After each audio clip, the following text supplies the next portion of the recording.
noches y bienvenidos a un nuevo programa de Acertijos en la Oscuridad.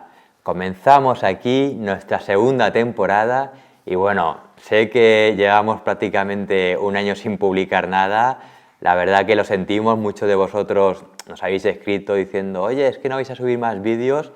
Y bueno, pues ya sabéis cómo es esto, la vida pues a veces viene así, no ha sido por falta de ganas, desde luego, además es que los últimos meses es que me moría de ganas por empezar a grabar otra vez, tengo un montón de temas pensados, lo que pasa es que bueno, por falta de tiempo, esto al final requiere mucha dedicación y bueno, pues no siempre es fácil compaginar, ¿no? Pero bueno, lo importante también es que queríamos esperar para estrenar, como veis, este nuevo plató, un escenario que nos gusta un montón y que hemos hecho pensando un poco en este tipo de grabaciones. Y nada, bueno, esta segunda temporada, espero que sean muchos más capítulos que la primera, que desde luego que tuvo muchísima buena acogida. Y bueno, comenzamos. Hoy, después de pensarlo mucho, este tema creo que ha sido la mejor elección para comenzar la segunda temporada y trata de la fotografía post-mortem. Aquí, como veis, tengo un libro que de momento no voy a enseñar, pero es un libro que es difícil de conseguir y que es una auténtica joya de coleccionistas sobre la fotografía post-mortem. Pero bueno, no nos adelantemos todavía tanto y vamos un poco hacia atrás en el tiempo hasta ponernos en contexto. Bueno, el hombre y su finita existencia. ¿En qué momento nos dimos cuenta de que nuestro paso por la Tierra era apenas un suspiro? ¿Por qué le tenemos tanto miedo a la muerte? ¿Qué es a lo que realmente le tememos? ¿A la desaparición del yo? ¿El olvido por la parte de la gente que nos quiere? ¿A dejar atrás todas nuestras pertenencias? Bueno, pues seguramente cada uno tendrá sus propios demonios. Yo sin duda he de reconocerlo, la muerte es algo que me da bastante miedo, intento mantenerla alejada de mi vida todo lo posible, pero sin embargo no puedo evitar que de vez en cuando pues me venga a la cabeza la idea de que hoy estamos aquí y mañana no. Pero todo esto, ¿de dónde viene? ¿Ha sido siempre así?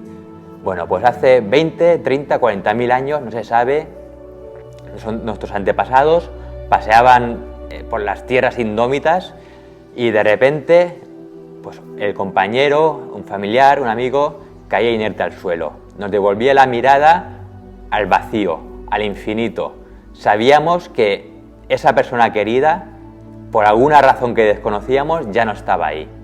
Pero, ¿dónde había ido? ¿Había desaparecido sin más? Pensar en eso nos estremeció, un escalofrío nos recorrió el cuerpo pensando en que a lo mejor detrás de ese paso no existía nada más. Y entonces fue cuando aparecieron las religiones, algo que al parecer a lo que aferrarse, la promesa de una vida eterna, de la vida después de la vida. Y bueno, durante siglos, milenios, todos los pueblos del mundo han tenido sus religiones, un poco tratando de buscar esa paz, ese tipo de amparo en pensar que quizás haya algo más, ¿no?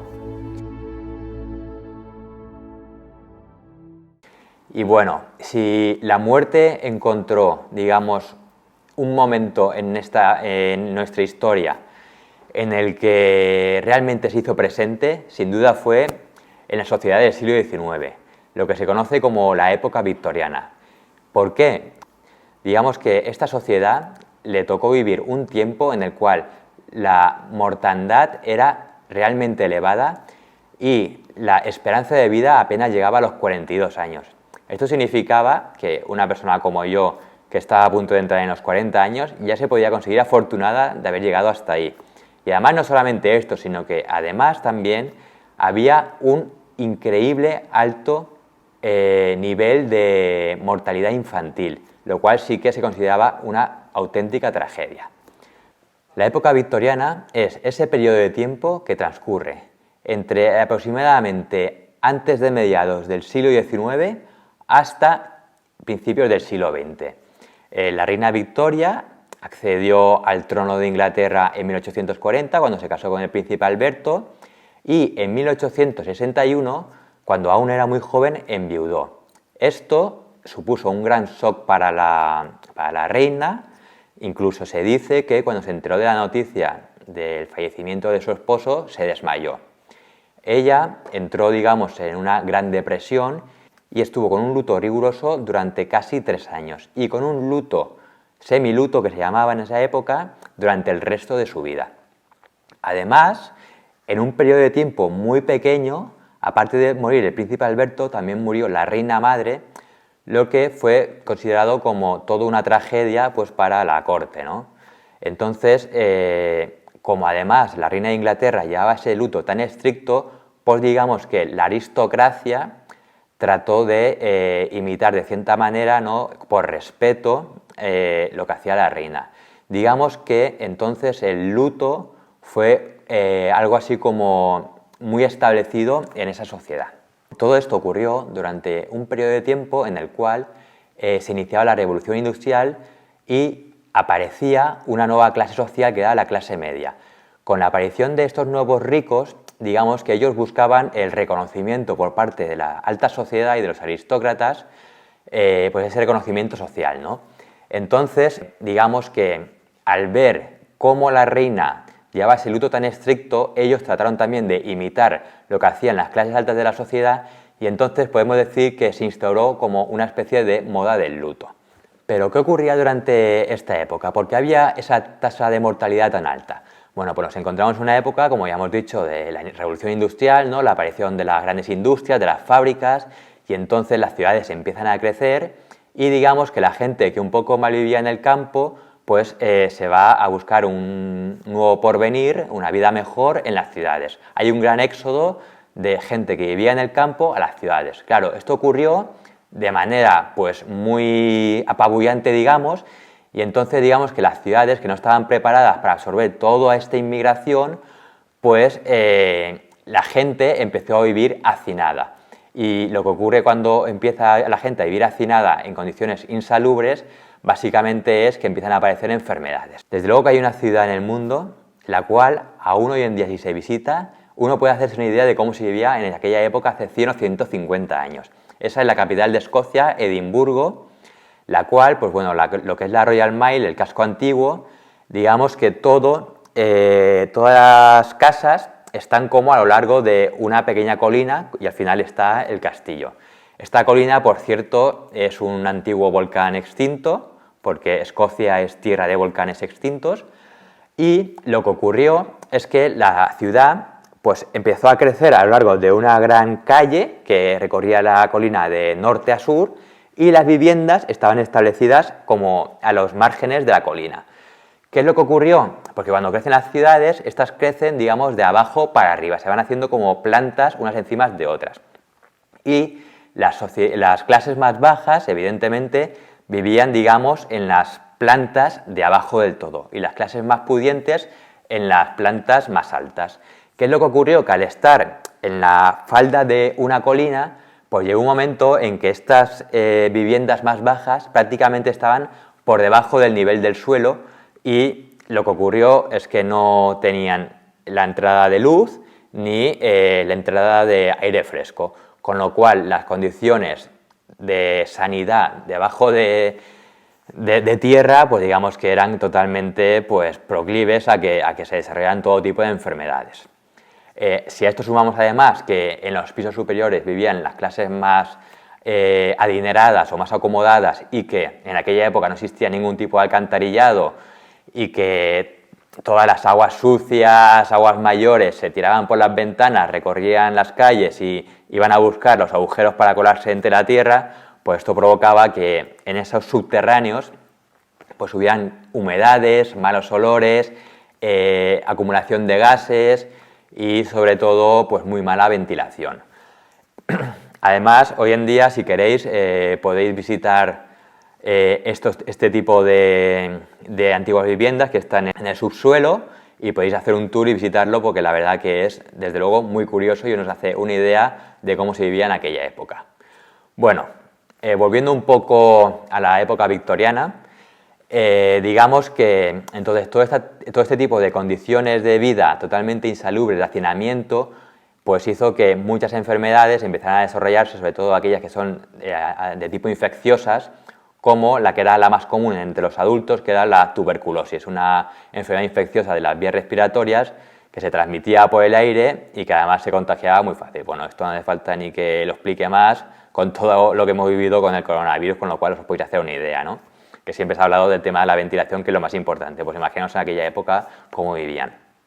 Esto era la causa de muerte más típica en los adultos, además también el trabajar en las fábricas durante muchísimas horas sin recibir la luz del sol, la falta de vitaminas, el hecho de que la alimentación no fuera del todo buena, pues bueno, todo esto hacía también que el sistema inmunológico pues estuviera pues más debilitado, ¿no? Y entonces todo este tipo de enfermedades pues tuvieran una llave de acceso mucho más fácil. Y en el caso de los niños era otro tipo de enfermedades la que los asolaba, en este caso era la viruela, el sarampión y sobre todo el hambre. Bueno, esto en aquella época las familias lo normal es que tuvieran hasta 7 y 8 hijos, teniendo en cuenta que sabían desde un principio que solamente iban a sobrevivir 2 o 3, imaginaros el drama. Pero además le damos una vuelta de tuerca más y es que hasta esta época, digamos, los niños, esa ingenuidad de la infancia, digamos que era algo que no se reconocía, no existía, ¿no?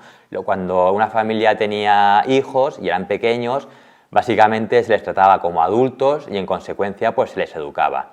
Esto significaba pues que desde muy pequeñitos ya pues empezaban a hacer labores de la casa primero y después a trabajar y simplemente se tenía hijos pues para que la familia pudiera prosperar y entraran pues digamos pues más dinero en la casa.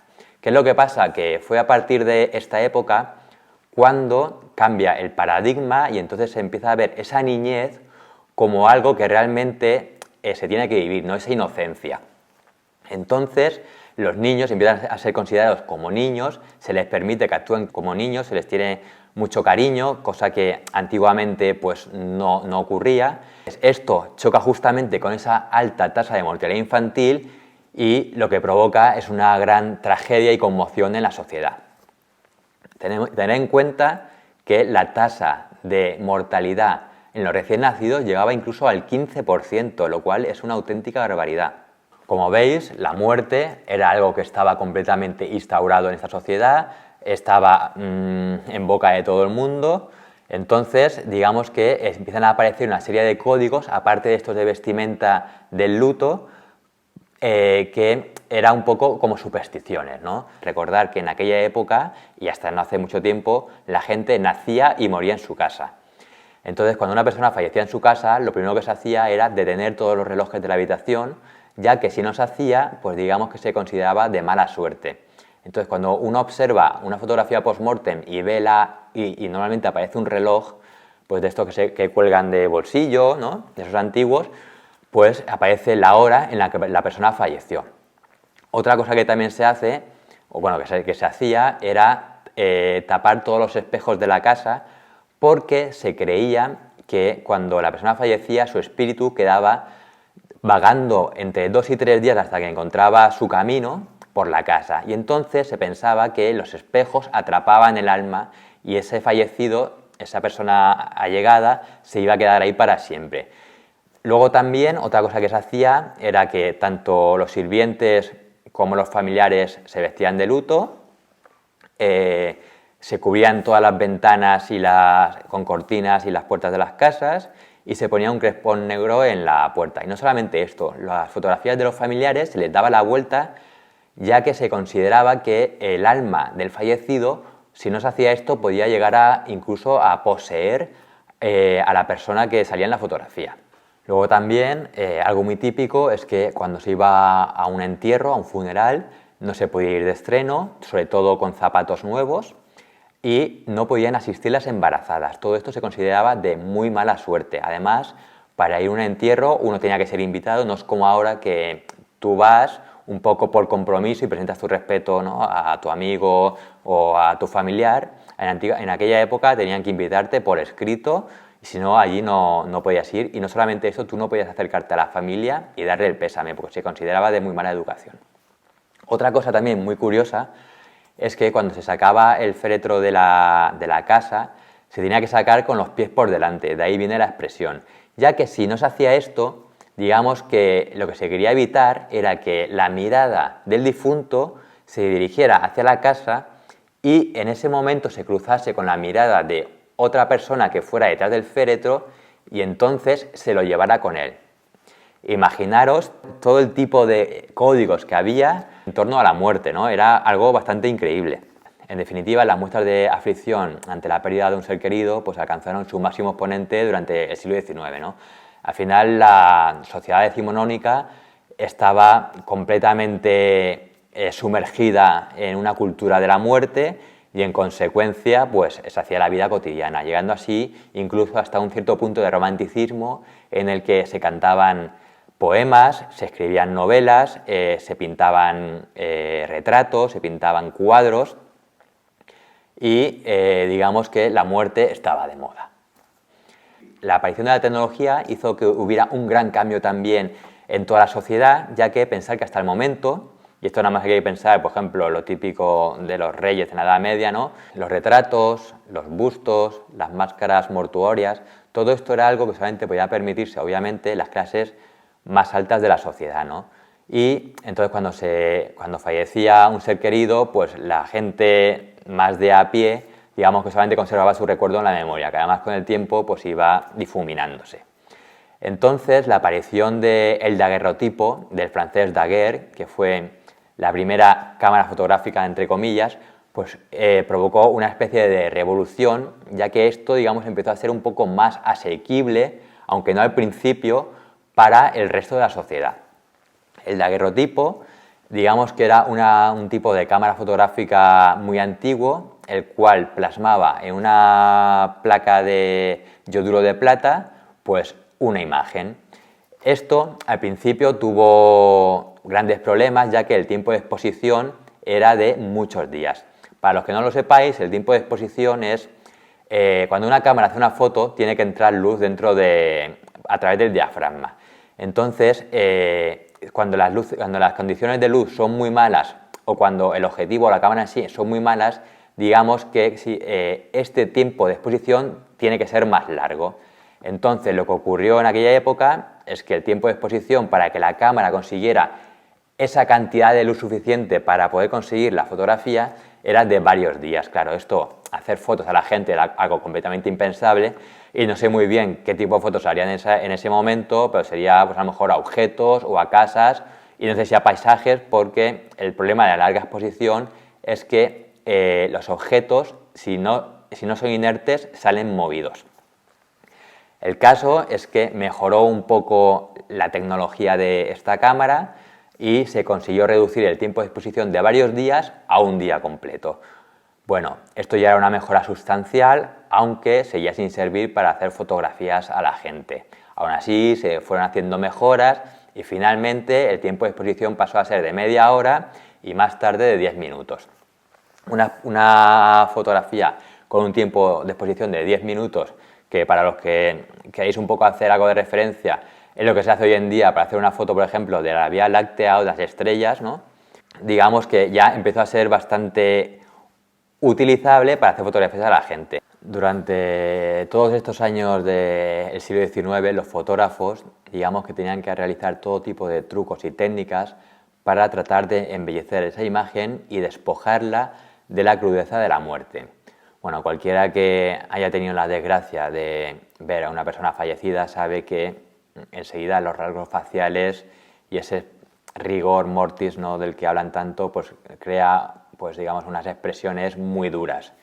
Entonces los fotógrafos básicamente lo que hacían era tratar de maquillar a la persona fallecida para así realzar esos colores y que pareciera que realmente estaba viva, e incluso después tenía que realizar técnicas de postproducción en las cuales a mano alzada tenían que colorear un poco las fotografías, e incluso una técnica que se hacía mucho en aquella época era la de pintar los ojos encima de los párpados. Luego habían casos incluso en los cuales se colocaban unas bolas de madera o de marfil para simular que los ojos estaban abiertos. El caso es que bueno, los fotógrafos, para realizar este tipo de fotografías, pues tenían que los cuerpos darles unas posiciones también naturales, y entonces tenían que realizar, pues tenían que llevar objetos como grúas, perchas y otro tipo de artilugios para dotarlos de estas poses, ¿no?, que sean, digamos, más naturales, como he dicho. Entonces, pues claro, imaginaos el trabajo del fotógrafo en aquella época, que era básicamente el trabajo que hacen hoy en día en una funeraria, solo que además tenía que preparar todo el escenario y darle una posición. Esto seguía siendo algo muy caro, pero la gente lo hacía. ¿Y por qué lo hacía? Pues porque la gente en aquella época, digamos que no se hacía las fotos mientras estaban vivos. Entonces la gente ahorraba para que en el momento que una persona, a lo mejor la abuela o quien fuera, que se sabía que pronto iba a morir, ¿no?, pues poder tener un recuerdo de esa persona. Además, de este tipo de fotografías no se podían hacer copias. Lo único que se podía hacer era una fotografía de la placa que ya se tenía, con lo cual, digamos que esto era un recuerdo pues muy preciado. Bueno, y sin más preámbulos, quiero pasaros ya a enseñar esta auténtica joya de coleccionista. Como veis, viene en un estuche hecho con muchísimo cariño. Se nota que el autor, que es Carlos Areces, para quien no sepáis quién es, se trata de un humorista español muy conocido. Algunos lo conoceréis porque sale en La que se avecina, pero su trayectoria viene de mucho más atrás y como humorista salía, por ejemplo, en Muchachada Danui.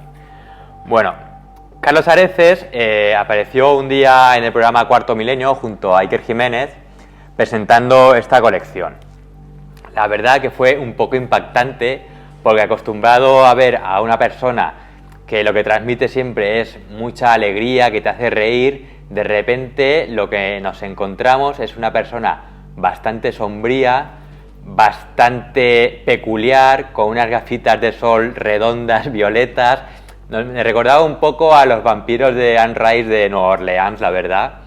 Y bueno, la verdad que era una persona que para nada pensarías que era humorista, así que la verdad que sí que me chocó mucho. Pero bueno, él fue al programa a presentar este libro que ha publicado, ¿no? Y esto no es nada más y nada menos que una colección que ha hecho a lo largo de los años, comprando pues en mercadillos, a través de internet, viajando sobre todo a los Estados Unidos, porque la mayoría de las fotografías que aparecen aquí son americanas. No sé si hay alguna incluso familiar. Las ha ido recopilando a lo largo de los años y las ha reunido todas en esta fantástica colección. Bueno, vamos a ver lo que nos encontramos dentro. Bueno, como veis, como os decía antes, el estuche viene completamente cuidado, colección post-mortem de la colección Carlos Areces.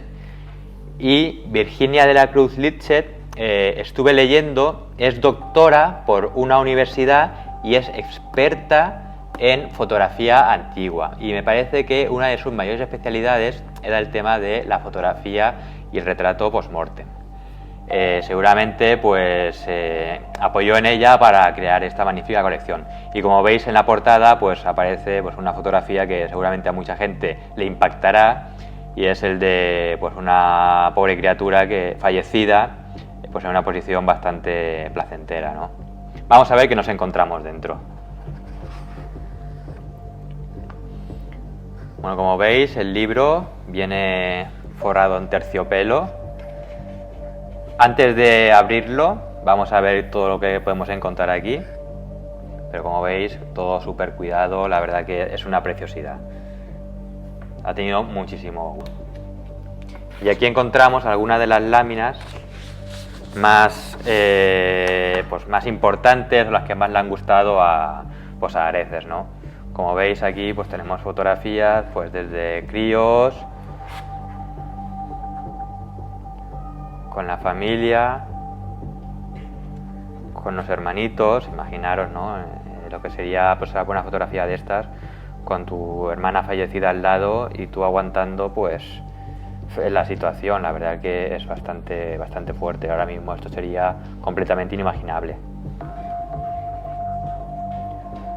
Un pequeño bebé, os fijáis también, suelen aparecer casi siempre con los ojos abiertos, como tratando de mostrar esa vida que realmente ya no existe.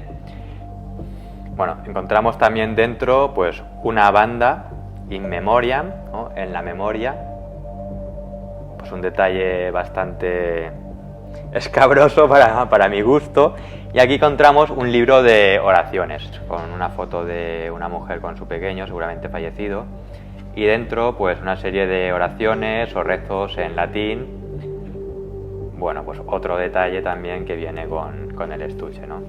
Y vamos a pasar a ver qué encontramos dentro del libro, que es lo que más nos interesa. Hay una introducción de Alejandro Amenábar. Alejandro Amenábar, para quien no lo sepa, es un director muy conocido por películas como Los Otros, en la que se trata por primera vez en el cine, o casi por primera vez en el cine, a nivel de todos los públicos, el tema de la fotografía post-mortem, en el que sale Nicole Kidman, que se encuentra un álbum de fotos de gente que parece que está durmiendo y en realidad están todos muertos, ¿no?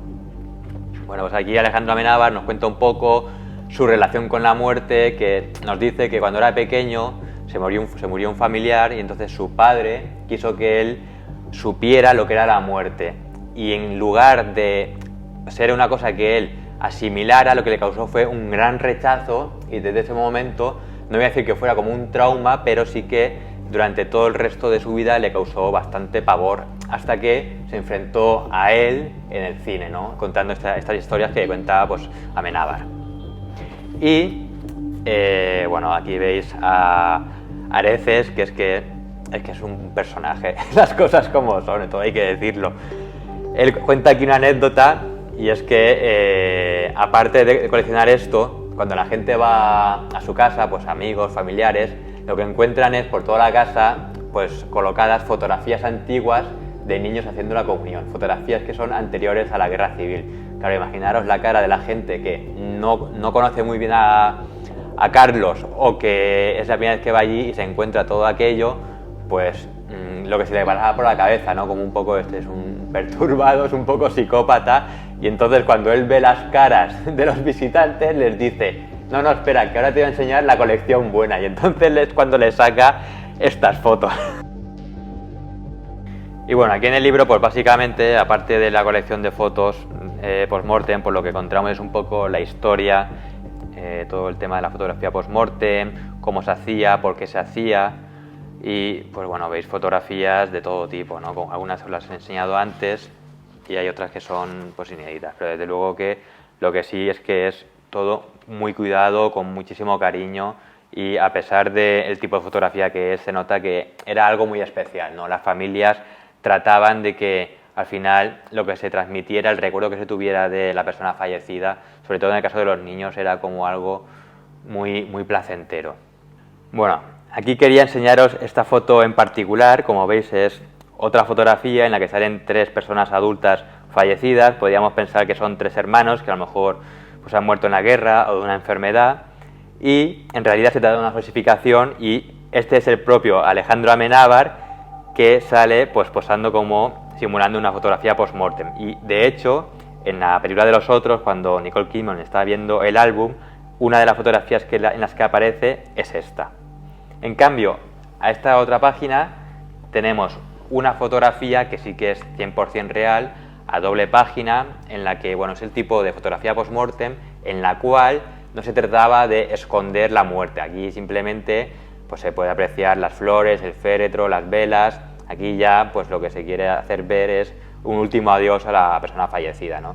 Esto, pues por ejemplo, en la última etapa de la fotografía post-mortem, ya casi en el siglo XX e inicios del siglo XX, era la más habitual. Bueno, aquí encontramos otro detalle bastante especial. Si os dais cuenta, esta persona en concreto tiene los pies atados. Esto es un poco, se hacía para tratar de darle una forma un poco más natural y eliminar ese rigor mortis de la muerte, ¿no? Seguramente el fotógrafo lo que hacía era tratar de dejarlo así durante unas horas para que el cuerpo tomara esa forma y después ya realizar la fotografía. Quería enseñaros esta foto también porque la mayoría de las fotografías que encontramos en este libro pertenecen a Norteamérica, pero esta en concreto es aquí en nuestro país, en España, en Córdoba, y esta persona pues tiene pinta de que seguramente sería un obispo o algún tipo de oficio religioso. Y como veis, el trabajo del fotógrafo era vestirlo con el traje con el que él solía desarrollar su actividad cotidiana, darle una posición un poco como aquí podía estar como pensando, meditando o incluso se podía decir también durmiendo, y entonces hacía la fotografía. Con lo cual imaginaros todo el trabajo que existía detrás de la fotografía. Era un trabajo, desde luego, aparte de lo macabro, un trabajo en el que había que hacer muchísima dedicación. ¿Qué más cosas se hacían aparte de fotografiar a los difuntos para tener ese recuerdo?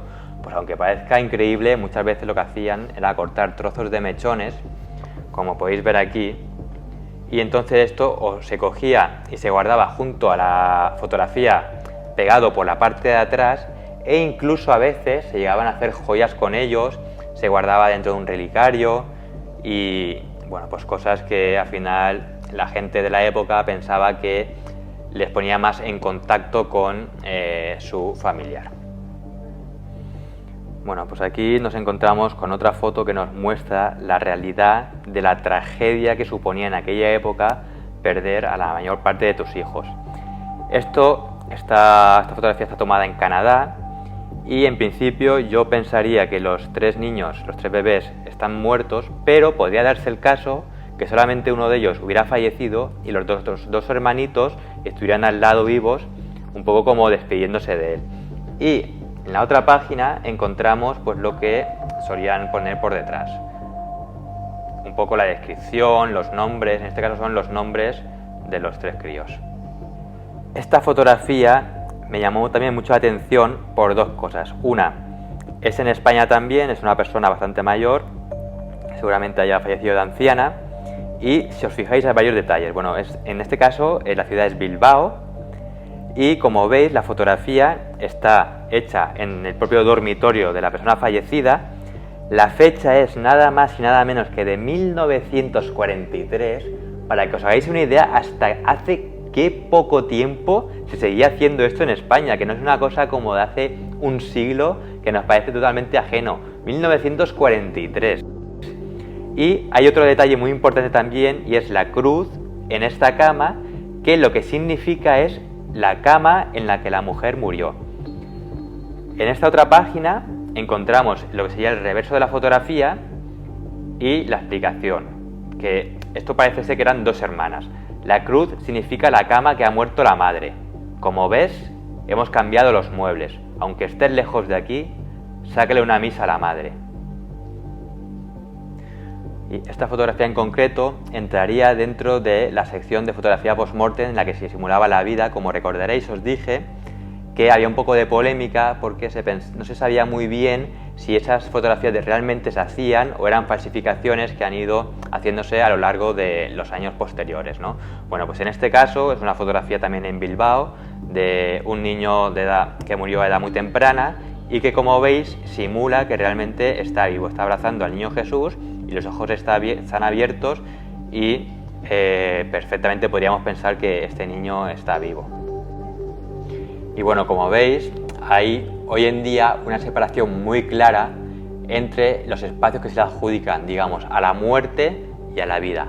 Como habéis visto hasta ahora, la muerte formaba parte de la vida, igual que lo hacía el nacimiento o incluso el matrimonio. Era una fase más y la gente pues lo trataba como tal. Hoy en día, si os dais cuenta, es completamente diferente. La muerte es algo que se aparta, algo que incluso en los propios tanatorios es como se trata de hacer algo como aséptico, ¿no? Que no te puedes acercar, no puedes ni siquiera llegar a tocar al difunto. Hoy en día los féretros siempre están cerrados e incluso tapados y están incluso detrás de una cristalera. Cada vez como que tratamos de apartar de nuestras vidas lo más posible, como que ni siquiera respirar el mismo aire, ¿no?, que la persona fallecida. Bueno, vamos a ver ahora la fotografía post-mortem en sí. Tenemos que existen tres tipos diferentes. El primero era el de los fallecidos simulando la vida. Esto tiene un poco de polémica, ya que existen muchas fotografías que en realidad son falsificaciones de gente que aparece posando en una actitud un poco espectral, porque a lo mejor los ojos parece que estén movidos o parece que se le esté saliendo el espíritu del cuerpo. Y esto en realidad lo que nos indica es que la persona a la que le hicieron esa foto en concreto realmente estaba viva, lo que ocurrió es que se movió en el último momento, ¿no? Porque si lo pensamos bien, cuando vemos una escena en la que, por ejemplo, salen los padres con 3 niños y uno de los niños está muerto, pero todos digamos que parece que estén vivos, si nos fijamos, justamente la persona fallecida es la que más nítida sale. Y esto tiene, pues, evidentemente su lógica, ¿no? Entonces, bueno, existe cierto tipo de polémica en cuanto a esto, ya que, como hemos dicho, pues no se sabe cuáles son verdad y cuáles no, pero sí que es verdad que se hacía. Luego, un poco más adelante, esto cambió un poco y lo que ocurrió es que lo que se hacía es que los fallecidos realmente parecía que estaban durmiendo.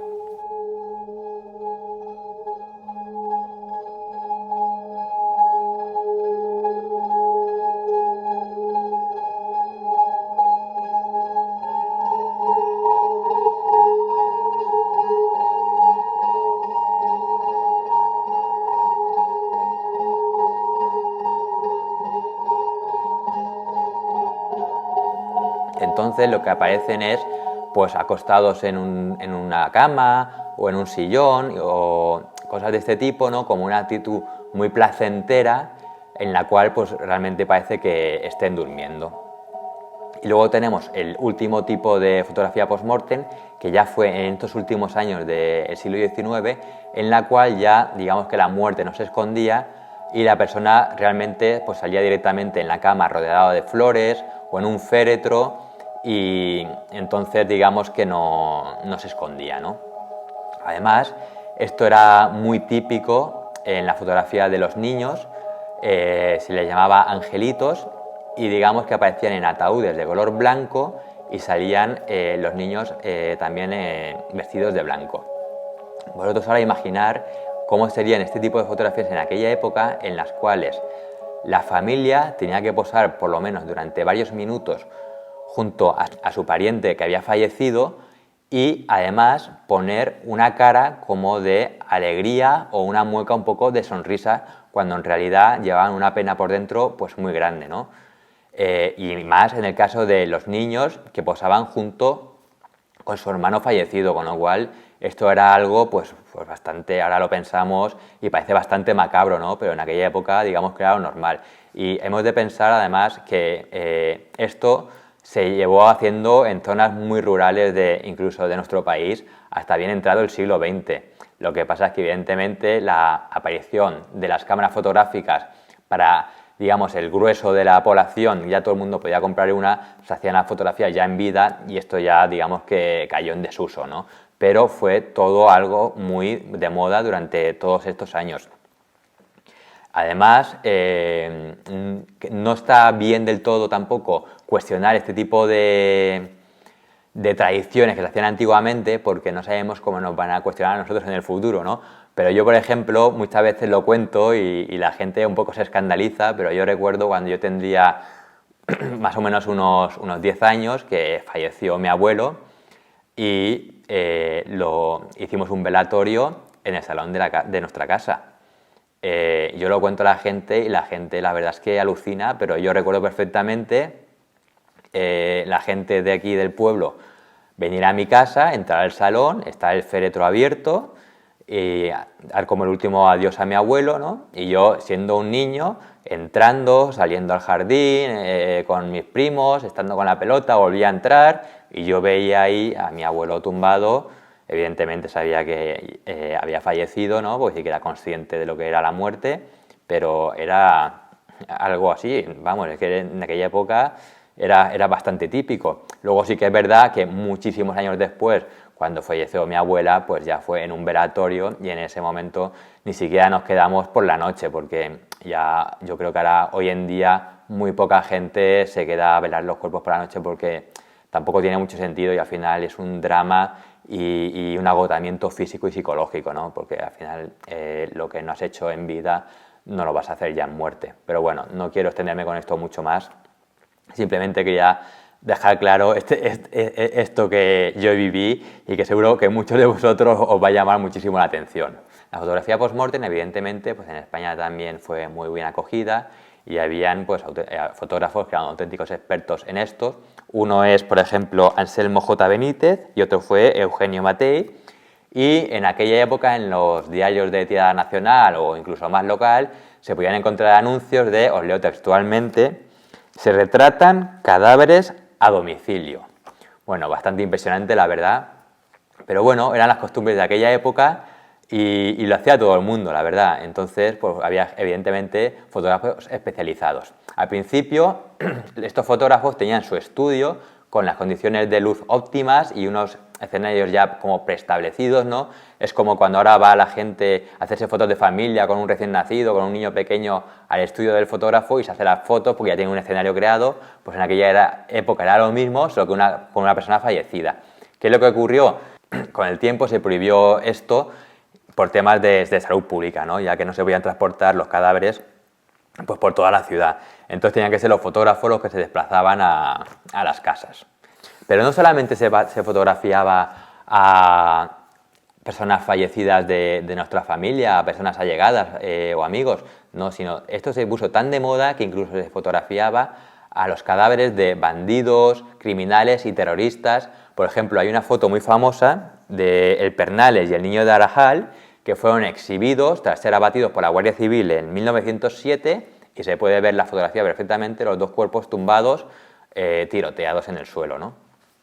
La verdad que es fuerte, no lo voy a negar, es bastante fuerte y muchos de vosotros seguramente no habéis escuchado hablar de esto nunca y ahora mismo os estáis echando las manos a la cabeza, pero bueno, al final es parte de la historia, ¿no? Esto en Occidente fue algo muy común, seguramente si indagáis un poco en vuestras familias, tenéis la suerte de que tengáis algún abuelo abierto, os contará que a lo mejor ellos no, pero sus padres o sus abuelos sí que fueron fotografiados después de muertos.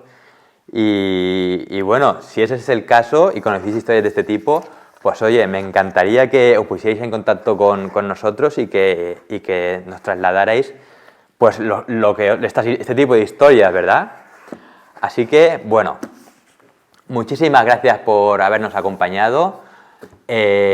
No os puedo prometer nada, pero sí que voy a poner todo mi empeño y toda mi pasión para subir vídeos más a menudo. Tenemos muchísimos temas preparados, por ejemplo, experiencias cercanas a la muerte,